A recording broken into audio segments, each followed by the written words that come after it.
Hey, it's jc1424 once again with May 2023's monthly music episode. Keep in mind, I don't care if you don't like what I listen to, and you shouldn't care if I don't like whatever it is that you listen to.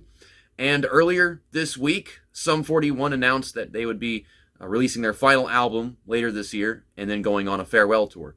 Now, I do want to see them live at some point before they disband, but I'm kind of backed up with plans as it is. I'm going to a race this summer, and then next year I want to go to the Indy 500.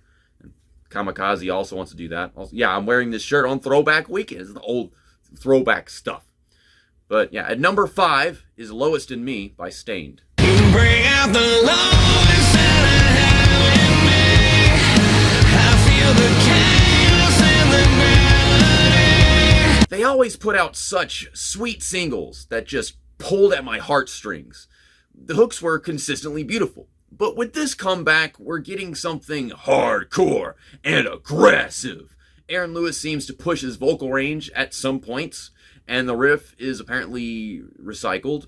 It's relatively underwhelming for me, but it fits right into the typical nu metal revival that we've seen the past couple of years. And at number 4 is Bitter End by The Violent. This is not for fun. In a bit I made for you while you were sleeping through the truth.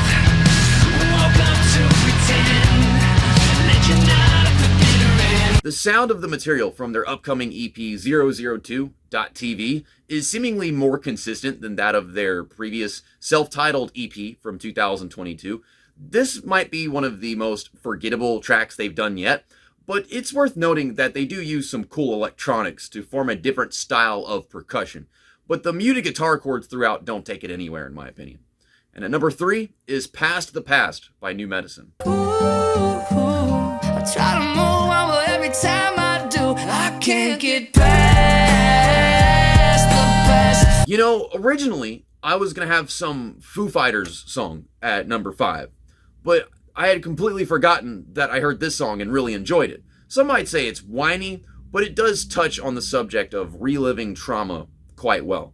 And it's produced good and crisp too, with a really fine hook, and the bells kind of remind me of the Harry Potter score, of all things. And at number 2 is Wax Wings by Periphery. Just imagine the damage that's done when you fly with wax wings in the sun. I did actually wind up following through with checking out their new album, Gent Is Not a Genre, and since as it is I'm less crazy about their sound, it just felt really long.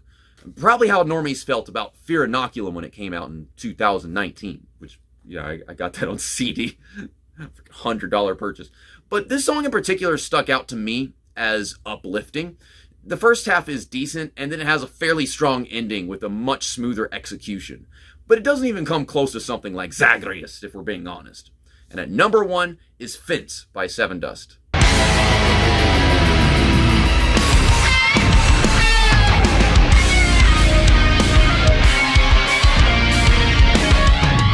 They're back to campaign for yet another album, and this isn't a band I tend to enjoy albums from that much. Kind of like Volbeat, their writing style is redundant, and I don't tend to catch on. Same thing with Black Veil Brides, I guess, too. But in the instance of one song, like always, they really excel at putting that energy out there.